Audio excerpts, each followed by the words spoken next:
ఉదయ బ్రహ్మస్వరూపం మధ్యాహ్నే తు మహేశ్వర సాయంకాలే తు స్వయం విష్ణు త్రయామూర్తి దివాకర.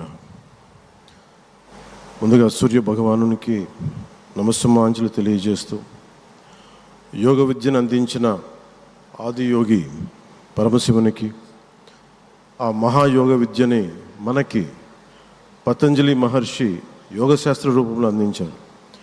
వారిరువురి పాదపద్మములకు నమస్కారాలు. మన యోగ విశిష్టతను, గొప్పదనాన్ని ఋగ్వేదంలో ఉన్న మహానుభావులు తెలియజేస్తే దానిని ప్రపంచవ్యాపితం చేసిన దార్శనికులు మాత్రం గౌరవ ప్రధానమంత్రి శ్రీ నరేంద్ర మోదీ గారు. భారతీయ సనాతన ధర్మం తాలూకు విశిష్టతను యోగా ద్వారా విశ్వవ్యాపితం చేసిన ఘనత ఆయన సొంతం. యోగా సాధకులు ఎంతటి దృఢచిత్తాన్ని కలిగి ఉంటారు, ఒత్తిడి జయించి సంకల్ప సాధకులుగా ఎలా నిలబడతారన్న దానికి కూడా మన గౌరవ ప్రధాని శ్రీ మోదీజీ గారు నిలువెత్తు ఉదాహరణ. ప్రపంచ యోగా దినోత్సవం యావత్ భారతవానికి, భారతీయులకి దక్కిన గౌరవం. సరిగ్గా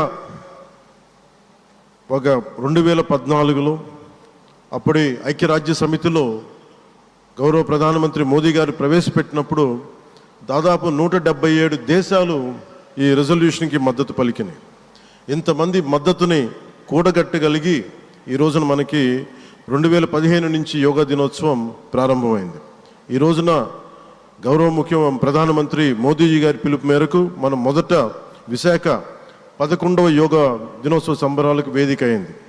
శ్రీ మోదీజీ గారి సమక్షంలో గౌరవ ముఖ్యమంత్రి వర్యులు శ్రీ చంద్రబాబు నాయుడు గారి కృషితో ప్రపంచ రికార్డుకు వేదికగా నిలిచింది.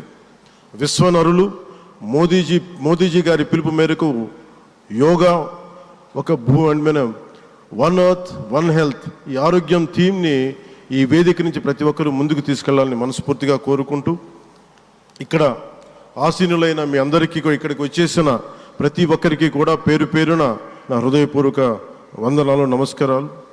అలాగే గౌరవనీయులైన గవర్నర్ గారి శ్రీ అబ్దుల్ నజీర్జీ గారికి, గౌరవ ముఖ్యమంత్రి శ్రీ నారా చంద్రబాబు నాయుడు గారికి, civil aviation minister Kinjarapu Rammohan Naidu గారికి, అలాగే మనకి Ayush minister of state independent charge వారి శ్రీ ప్రతాప్రావు జాదవ్ గారికి, అలాగే వేదిక పైన ఉన్న ప్రతి ఒక్కరికి, గౌరవ కేంద్ర మంత్రివర్యులకి, రాష్ట్ర మంత్రివర్యులకి, ప్రతి ఒక్కరికి పేరు పేరున ధన్యవాదాలు తెలియజేసుకుంటూ సెలవు తీసుకున్నాను. జై భారత్, జై హింద్.